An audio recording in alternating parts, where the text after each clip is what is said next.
Hey, I'm Connor, and I made this music video for Ross Aronow's song Circles using an oscilloscope. All of these effects were created in camera in real time, and I'm going to show you how you can do it yourself. This is making a music video by making a video into music into a video. You will need something to shoot, a camera, a computer. I'll be showing you how to do this on a Mac, but check out Ryan PWM's tutorial for PC. We learned how to do this from his video. An audio interface, some software including processing, a digital audio workspace, we use Pro Tools, and something to loop back your computer sound, like Black Hole. And finally, an oscilloscope. Oscilloscopes are super cool pieces of analog equipment that are normally used to measure electrical signals. The display of an oscilloscope is just a small cathode ray tube, so the line being drawn is just an electron beam hitting the screen. You can create 2D graphics on these scopes if you get one with this XY functionality. Ross and I got one off eBay for a decent price, and just consider that the budget of the music video. Once you get the oscilloscope, interface, and computer all connected, you can play a sound into it. And in the standard mode, you'll see a wave, and in XY mode, you'll see a mess. There's two ways that we can use sound to create an image in the scope. The first way is by crafting a specific set of frequencies that will read as a specific shape. This is how Jerobeam Fenderson created his amazing oscilloscope music album. But that involves a ton of math, so we're not going to do that. The other way is by using this software processing to create a vector of existing footage, and then feeding that vector through the scope. Here's an example of some footage I filmed of Ross. Your footage will need to be an MP4, and you'll have to check the file dimensions. Processing tends to handle smaller dimensions better, so for our clips, I sized down the window and screen recorded it. But on Macs, this creates an MOV file, so you'll have to convert to MP4 using a program like Handbrake.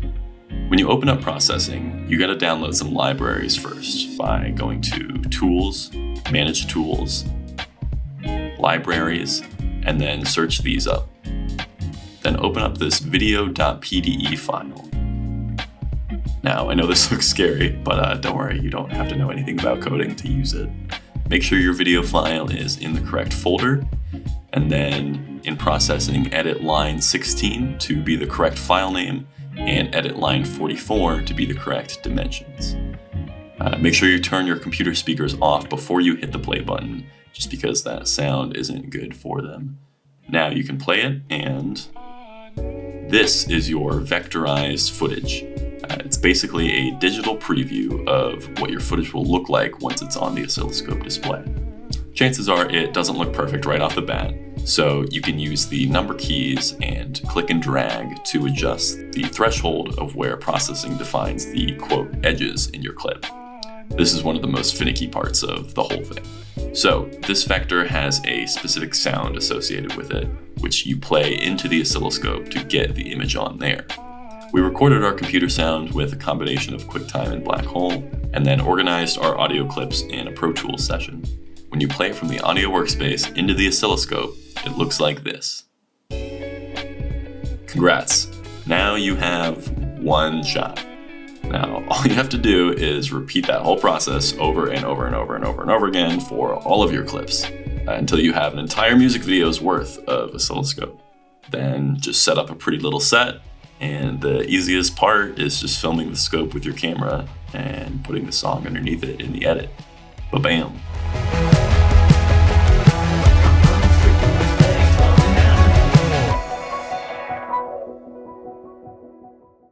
This project was an interesting challenge because you kind of have to think backwards when filming your initial footage.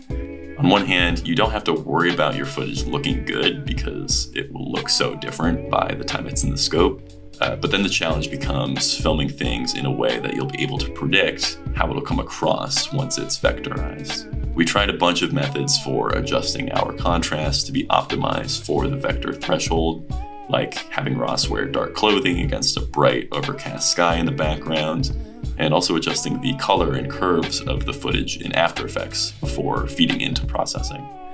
You can also apply video effects in this step, which will then carry on into the final scope image. I think the funniest technique we used was because we were having issues getting the right threshold on this mouth shot. We ended up filming Ross singing in a dark room, wearing glow-in-the-dark lipstick under a black light. We also experimented with live adjusting the threshold while doing the audio recording, and in Pro Tools using a noise layer playing on top of a recording to kind of add fuzz to the vector, and we would do this on the beat. We even recorded some sections not in the XY mode, just because it looked cool. But yeah, that's basically it. Thanks for watching.